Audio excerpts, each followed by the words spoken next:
Hi, Pre-Algebra students, it's Miss Carol, and we are working on your second project for Pre-Algebra. This is actually in Unit 3. Lesson 11 doesn't have any project questions, so there's only project questions in Lessons 12, 13, 14, and 15. We only have 3 questions to go over for Lesson 12, so I'm going to dive right in. The background information is as follows. Get my picture out of the way there.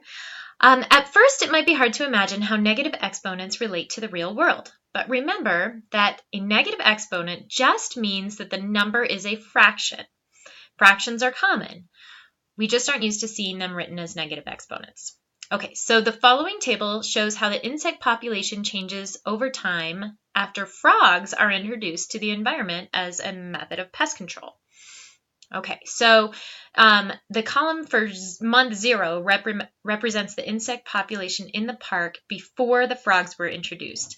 And then as the frogs were introduced, month 1, 2, 3, and 4, you can see the equations for what the population was.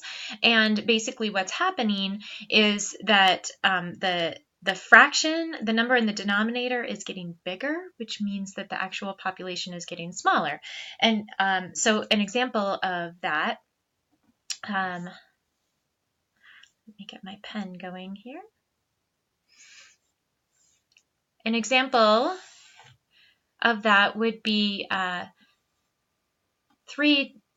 over 3, right, is the same as 3 to the negative 1 power. So 1 over 3 equals 3 to the negative 1. By the same token, 1 over 3 squared equals 3 to the negative 2, which is also the same as 1/9.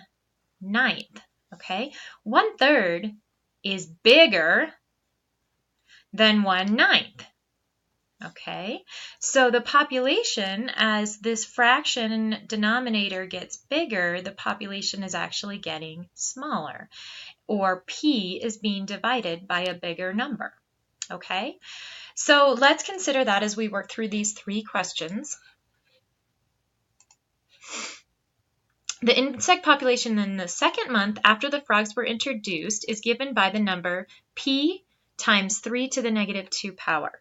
Okay, so we can rewrite that as a fraction by just moving that 3 to the negative 2 down into the denominator. And when we do that, we get rid of this negative sign. Okay, we can move back and forth between the numerator and the denominator just by switching the sign. And that's a really, really useful tool as you move forward with algebra. So what this becomes then is P to the 3 over 2 power. And that's our fraction. Okay, we could also write it as P over 9, but we can leave it as P over 3 squared as well. Both of those are accurate. So our answer would be that last one right there. Okay. All right, let's move on. Which of the following statements characterizes the changes in the insect population in the park? All right, I kind of talked about this already, but let's just think about what's happening. P is being divided by bigger numbers, all right?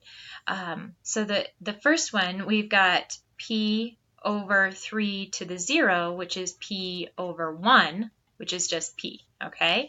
The second one, we've got P over 3, which is simply P over 3. Okay, the third one, we have P over 3 squared, which is P over 9. All right. The fourth one is P over 3 cubed, which is P over 27. And then the final year is the final month is P over 3 to the 4th, which is P over 81. So each of those denominators is bigger than the last by a factor of 3, and it means that the total expression is going to be less because that P value is a constant and it's being divided by bigger and bigger numbers. Okay, so basically what's happening is each month, the bug population is 1/3 of what it was before. So if I have P in month 0, then P over 3 is month 1. P over 3 times 1/3 is P over 9, and that's what we had for month 2. So then if I multiply by 1/3 again, I get P over 27, which is what it was for the 3rd month. So each time our population is 1/3 of what it was the previous month. So this is a great example for a real-life application of negative exponents. Okay, question 3. Initially, the park staff estimated that there were about 20,000 insects in the park. Assuming that the pattern shown by the data in the tables continues, how many insects will there be in the 5th month after the frogs are introduced? Okay, so we're going to say that there were 20,000, that P is 20,000, okay?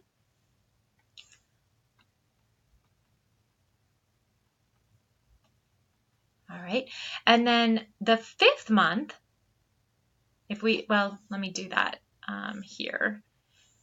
Let's just kind of continue this table and make it 5. And the 5th month would be P times 3 to the negative 5th. Okay, so that would be 20,000 over 3 to the 5th power, which I don't know off the top of my head, but 81 times 243. I guess I should have been able to figure that out. So 20,000 over 243. And that one I definitely don't know off the top of my head, so I'm going to use my calculator. And wow, our bugs have really gone down. I'd be surprised if they actually ended up going down that substantially. So now we're down to only 82 bugs. Okay, so what I would say here in this box is that P equals 20,000, okay?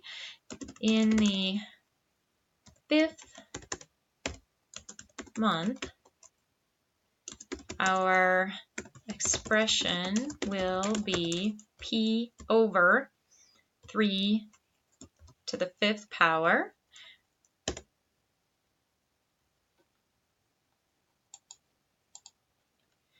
So 20,000 over, actually what I should say here is that 3 to the 5th equals 243. 20,000 over 243 equals 82 bugs remaining. Okay. At some point, there's going to be not enough bugs to feed all the frogs, and the frogs will die, and the bugs will go back up, and the ecosystem will have to balance out. I'd be really surprised if the ecosystem balanced out at only 82 bugs in the park. But for the purposes of math, that's what they're having us calculate here. So hopefully that all made sense. Thank you so much for joining me for this quick video, and I will be back for lesson 13. Take care.